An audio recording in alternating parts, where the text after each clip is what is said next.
everybody, welcome back to Pale Cachexia. There's a funny noise in the background and it distracted me. We are just doing our thing. I don't know how to sum up the last 30 minutes that we played, but I tried to make this area look cuter with a mammoth. His name is Mammoth. And I still have that weird, from the windowsill, sunlight? Lamplight. I tried my best. It's not perfect, but there is another light right here. I'll work on it again next time. But I've been doing it for like an hour. I really gotta get this going before we lose sunlight for the day. Okay. For a long pause, they were both silent. But the pause was warmer, gentler, like one between friends. The fireplace's soft crackling echoed in the parlor, a comfort against the howling wind outside. Oh my god, I moved my webcam because I thought it would be better over here. Is it better if I just don't use one? Yeah? With a cheeky little...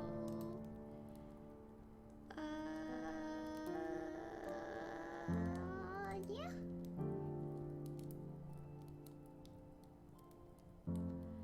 I don't know. Let me know what you guys think. Help me, please. Well, you're probably exhausted, aren't you? Oh, good. Okay. Why don't you sleep here by the fire? I can bring more blankets so you can have a good night's rest. I think I have enough blankets. Esther mumbled, still cocooned in the numerous woolly sheets Seina had wrapped around her earlier.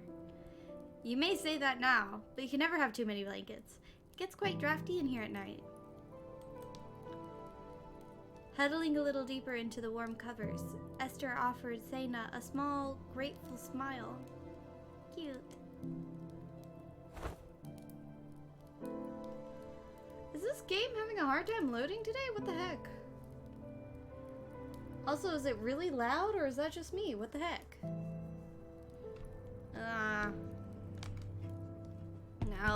No more fiddling. No more fiddling. As good as it's gonna get. Well, if you need me for anything, my room is upstairs, right next to Papa's office. I'm quite tired too, so I think I'll head off to sleep.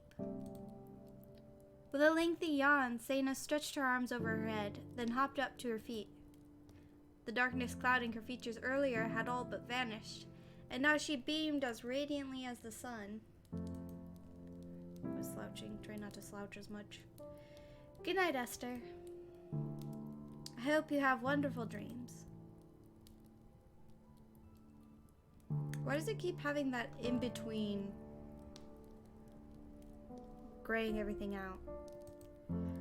Good night, Seina. See? I don't get it. Thank you. Really.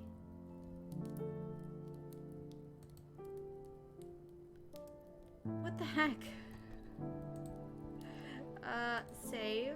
Empty slot, of course.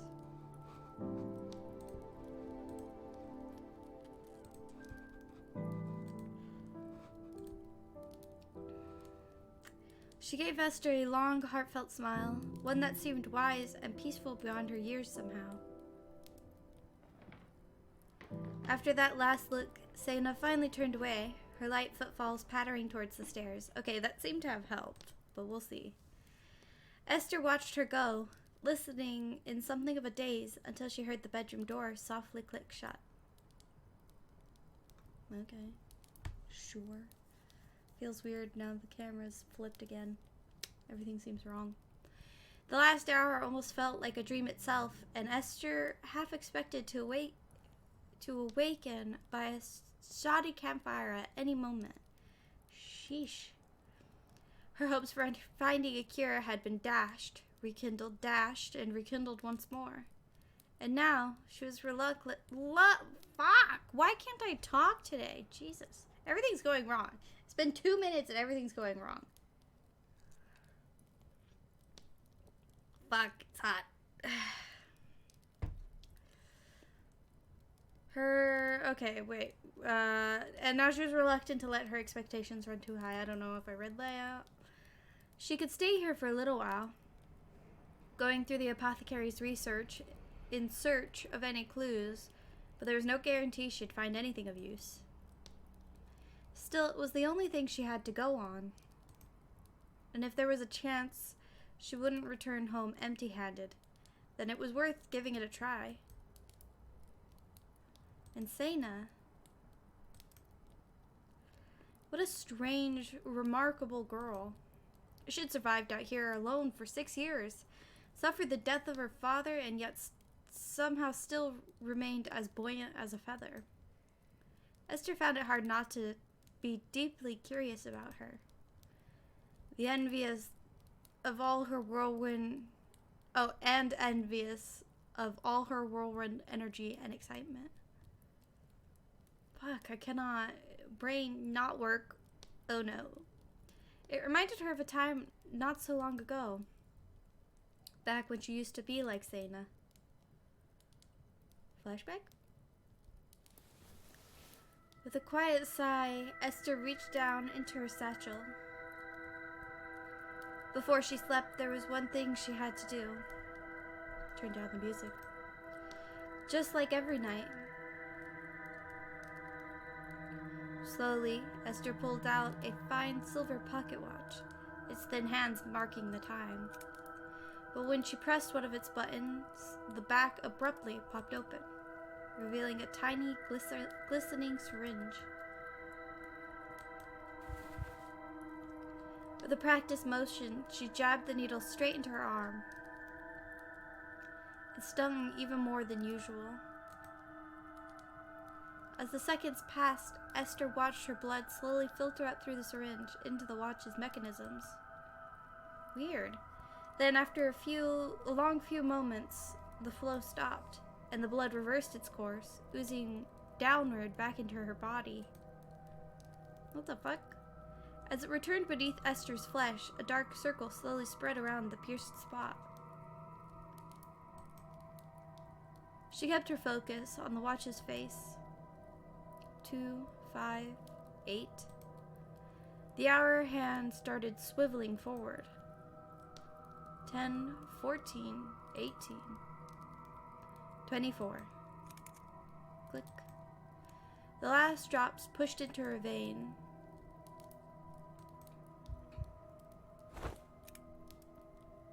So confused. Is there a really bad glare on my glasses? Not when I'm facing away. Wincing, Esther pulled the needle free, closing the watch with a hasty squeeze of her palm. This medicine of hers, a marvel of technology they called it.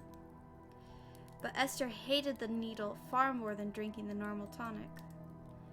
If only it was easier to bring the ingredients with her everywhere. Right now, she didn't have much choice beyond the watch, which injected a potent version of the remedy into her veins once a day. And yet, despite her reliance on the watch, or maybe because of it, Esther longed to be able to cast the twisted thing into a fire like the one before her now. Dropping the watch back into her satchel, she curled up tightly beneath her blankets. The parlor felt colder and less cozy now that she was alone again. But as she closed her eyes, all of Esther's exhaustion caught up with her at once, weighing down on her body like a heavy sheet.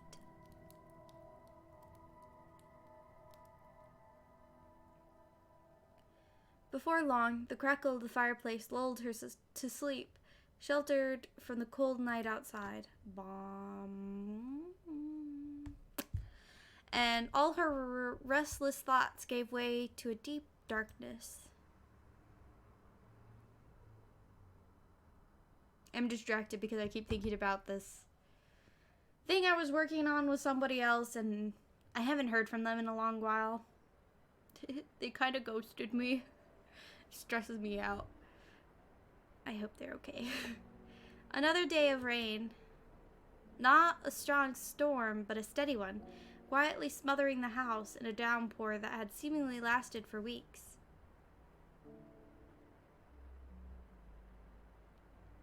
Dark, heavy drops sluggishly coursed down the window pane, forming jagged patterns that soon dissolved into nothingness. His gaze followed their ambling paths, watching them aimlessly and without pleasure. Who's this? But there was nothing else to look at. No impulse to pull him out of his empty staring and into something, anything, that would serve more of a purpose. It just rained here for like 5 minutes. How long had he been standing here? Bizarrely, he couldn't remember. Had it been minutes? Hours? Was it morning? Evening? How was it possible to tell when the clouds blurred all sense of light and time? It was only her occasional visits that separated the days for him. That soft, timid, infuriatingly insistent knocking. A reminder that she'd left a tray of food outside his locked bedroom door.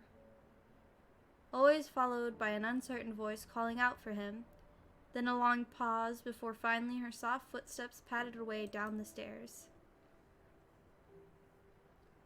Little wretch. He whispered flatly to his reflection, which only stared back at him with gray irises. He had holed himself in here to be away from both them and her. Away from her constant smiling, her laughter, that boundless energy that seemed to be mocking him for his pathetic state. That twisted, ungrateful creature. He should have believed his instincts about her from the very beginning. What are we talking about? Can't help but think he's talking about Seina. Is this her dad? With an immense, painful effort, he pulled himself away from the window. I mean, this is the study, isn't it? Leaning on his splintered cane, the man staggered towards the bed, where he collapsed onto the sheets like a puppet with severed strings.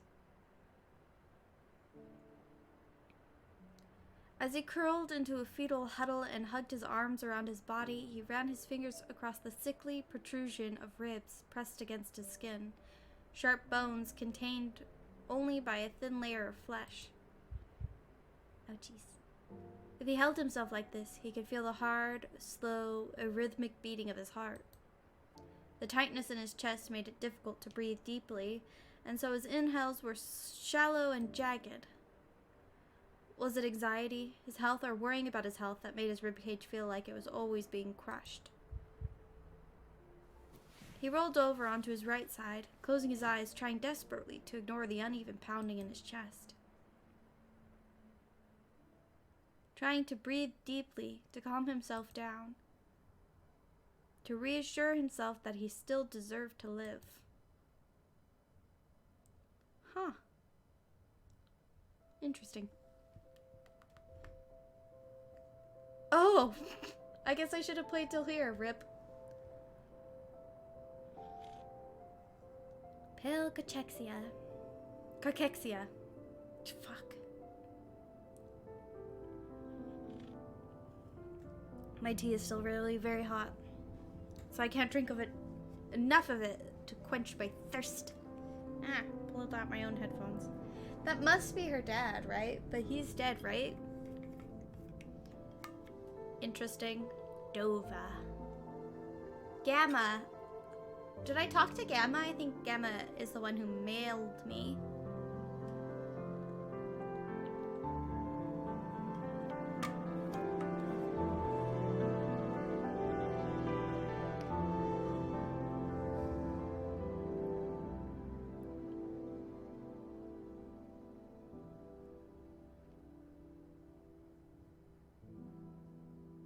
Ah, there's her pocket watch.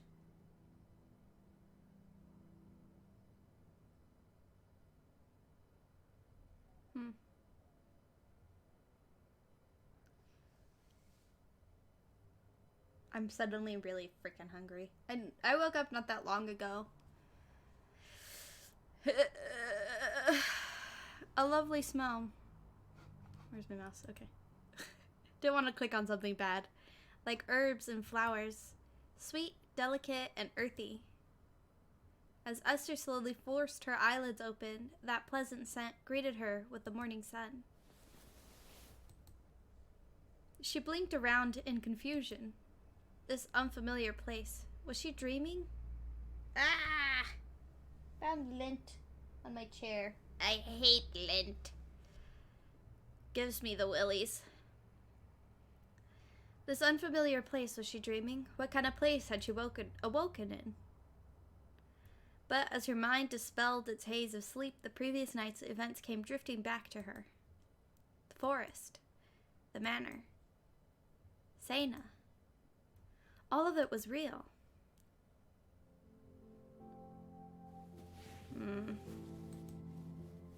Nestor dragged herself up into a sitting position, rubbing at her eyes with one hand. Then her gaze drifted down to the floor, where a small mug sat by her feet. Curious, she bent down to pick it up and realized she'd been smelling the fragrant tea inside. After one sip of the warm drink, she felt instantly refreshed. It was like filling her lungs with cool, crisp morning air, a restorative that washed through and cleansed her system. Is it really all right to ask her that? I don't want to push her. She just looks so tired. I don't know. A soft muttering caught Esther's attention. Glancing over her shoulder, she saw Seina sweeping the floor with a thoughtful expression, lost in whatever she was contemplating. If only you didn't hate visitors, Papa. I really could have used your advice. Seina shook her head, sighing wistfully. Oh, you're awake. Suddenly noticing Esther's gaze, she let out a soft gasp and hurried over to the couch, her features quickly brightening into a smile. With both her hands, Seina clutched a broom that had to be twice her size, although she didn't look encumbered by it at all. Jelly toast. I'm gonna have jelly toast. It's as close as I can get right now to a pastry, and that sounds freaking bomb. Hello, Seina. Thank you for the tea. Oh, it's nothing. I hope it hasn't gotten too cold. I can make a fresh pot if you like. It's fine. You don't have to do that. You don't like other people doing things for you, do you, Esther? I'm sorry. I'll try to be better about it. Esther averted her gaze, somewhat embarrassed by Seina's keen observation and apology. Have you been cleaning since you got up? I didn't hear you at all. My shoulder feels tense. I'm like leaning forward and I don't know why. It's unnecessary, you know?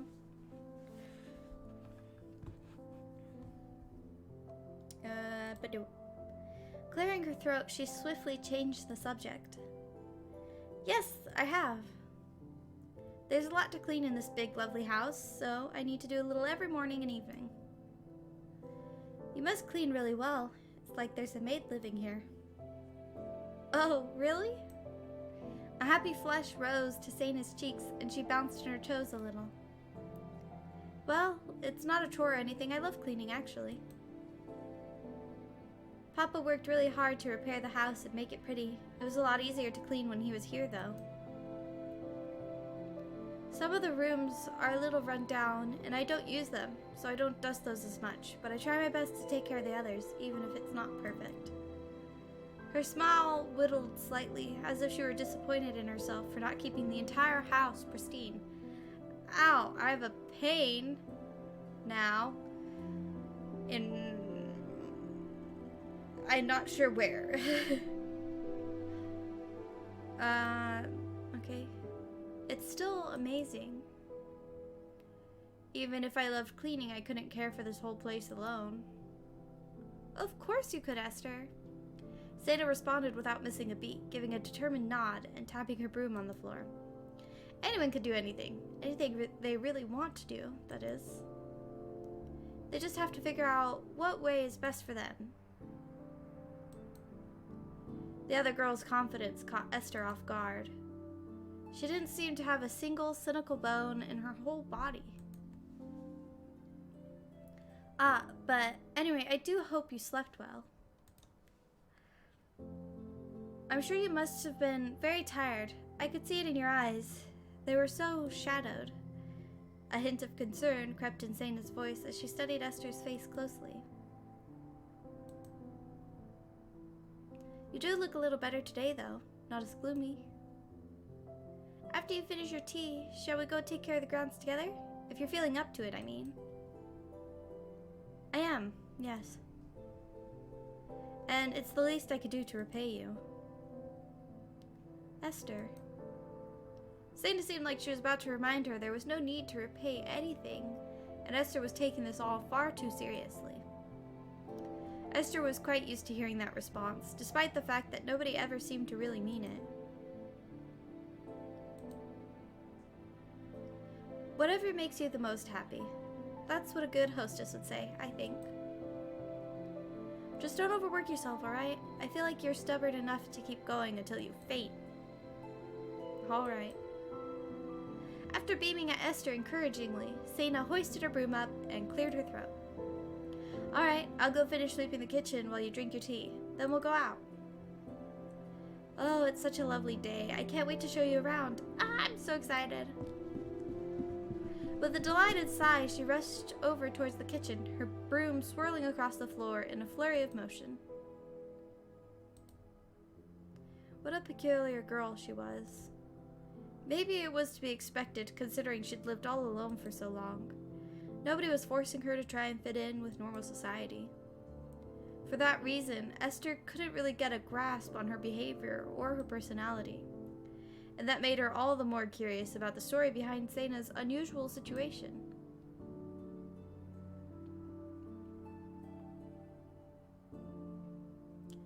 After she finished her tea, Esther made her way to the manor's entrance. Seina, who was already eagerly awaiting for her, led the way out into the fresh morning air. Ugh, I want to go for a walk so bad. Maybe I'll finish this episode and go for a walk. As Esther's gaze drifted up to the radiant blue sky, it felt like she had been transported into a different forest. The dark, oppressive atmosphere of the previous night had vanished, transforming once more into a fairy tale shimmer. And with Seina's company, the woods didn't seem quite so vast and daunting, or as lonely for that matter.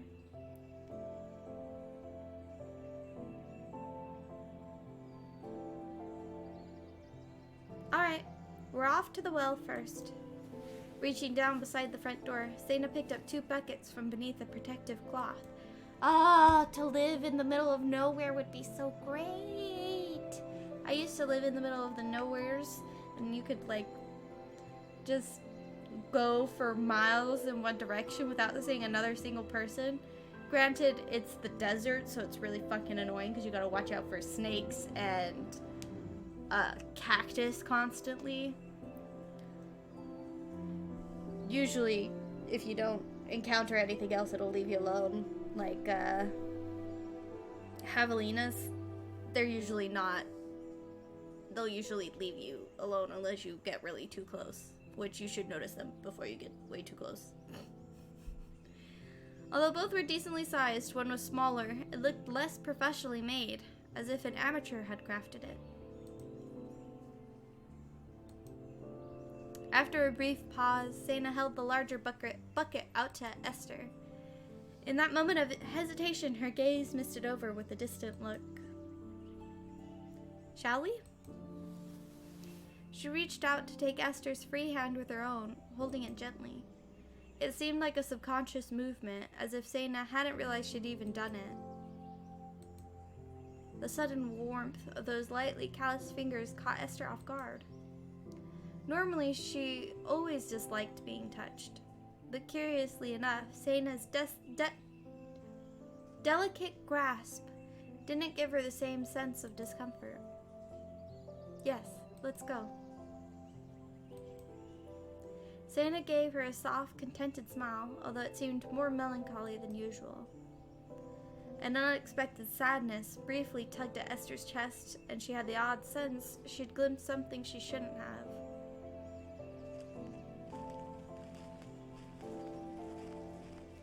Hand in hand, they wandered across the manor grounds, heading for the well out by the garden. Neither of them spoke. Only the sound of birdsong and their light footsteps in the leaves filled the air. It seemed strange for Seina to be so quiet, but Esther was a little relieved too. She didn't feel any pressure to speak.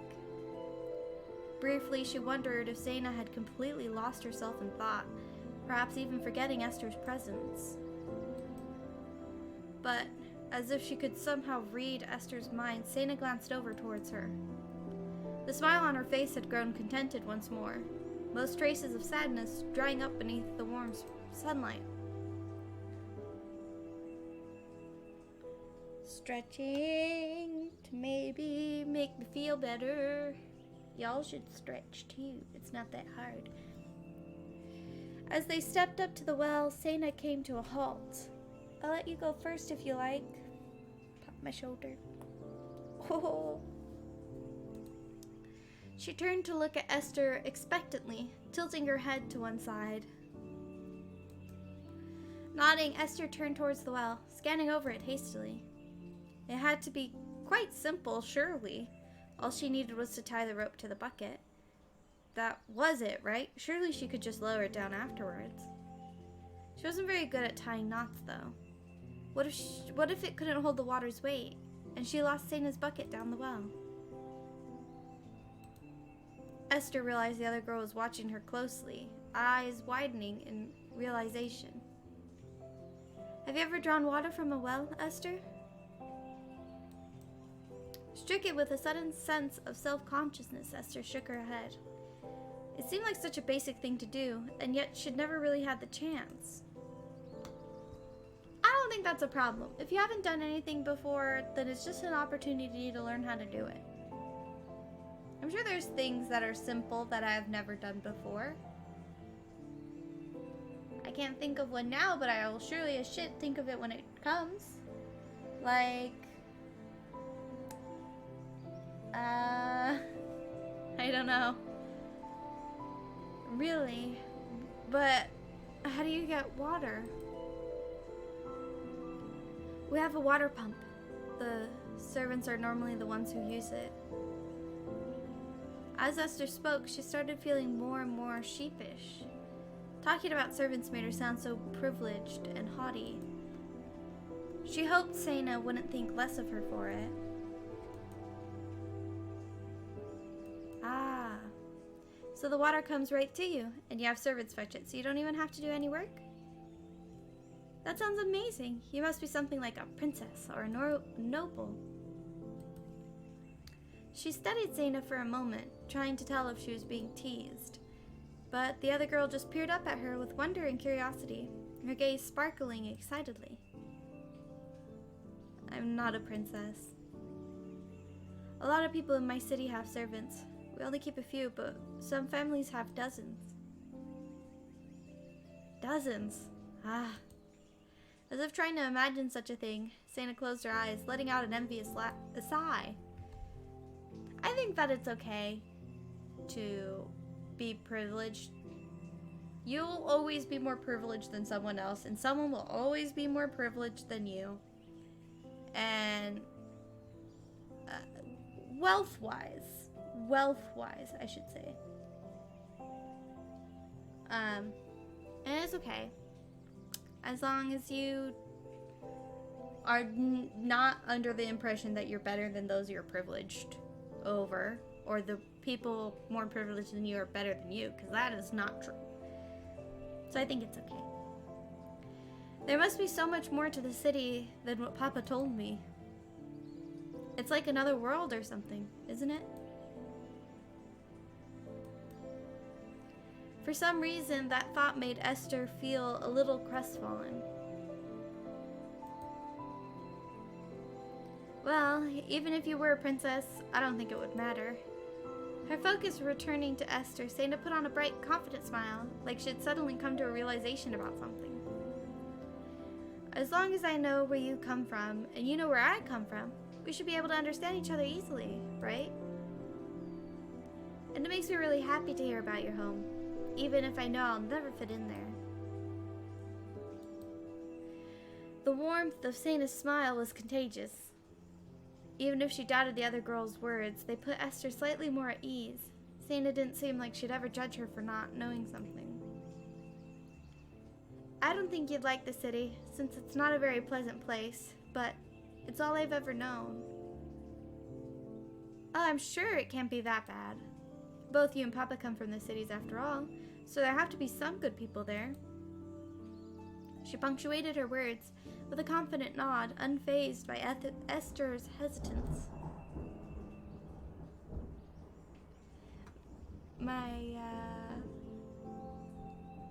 My mic probably didn't catch it.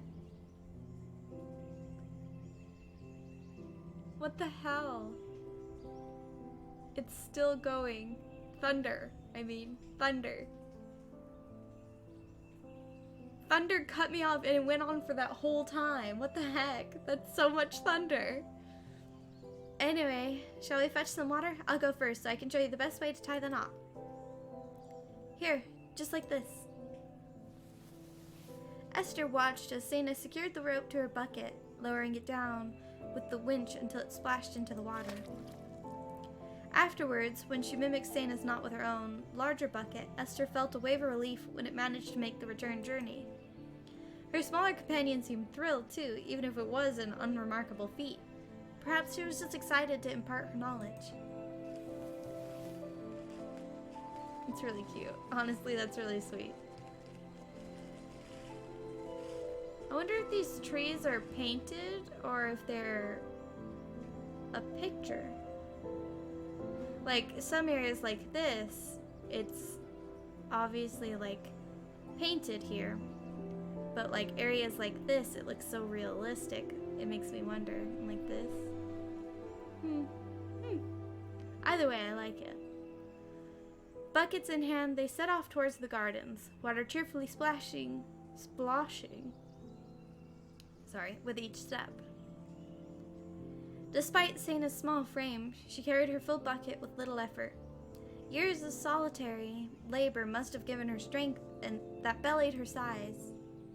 Esther felt her arms already getting slightly sore from the heavy weight, but she made a determined effort not to show any trace of discomfort in front of Seina.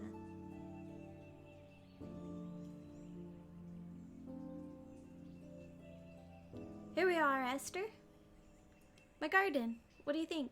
It's cute. It's lovely. I love it. I want a garden. There's this stupid awning. It's ugly and it's crooked and it's collapsing and rotting and I hate it. And it's over most of the entire backyard. So nothing gets enough sunlight out there. And my plants even in this room don't get enough sunlight and they're suffering and I don't know how to help them. And it makes me anxious. Seina swiveled around to look up at Esther eagerly. I can't believe you do all of this alone. It's so pretty and well kept. You really think so? Esther nodded, her gaze drifting across the diverse, meticulously cared for vegetables and leafy greens with admiration. Well, actually, Papa was the one who made the first garden patch here. He wanted to live off what he could grow and forage for himself because he hated relying on other people. I only saw him visit the city a few times a year. He taught me how to do everything by myself too. Well, not everything, but he did write an almanac and a foraging book and he made them really easy to understand, just for me. So, as long as the earth is still alive, I know I'll be alright.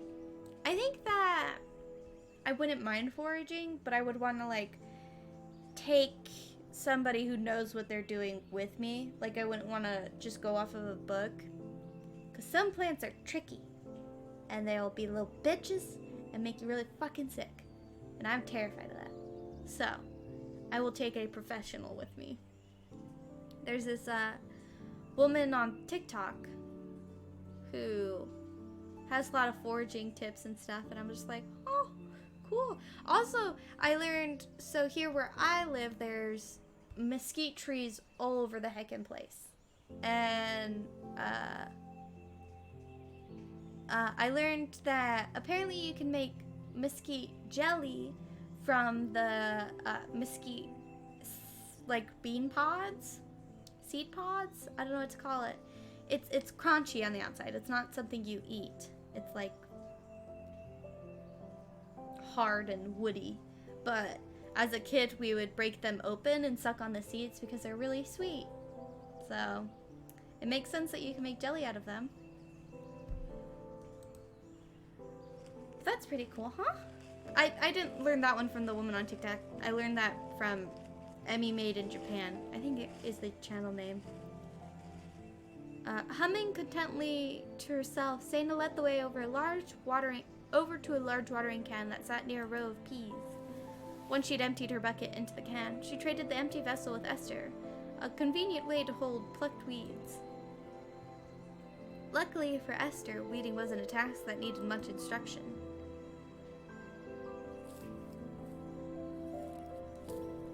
It didn't take long for them to settle into a comfortable pace together, with Seina watering and fussing over her crops, while Esther pulled out unwanted sprouts.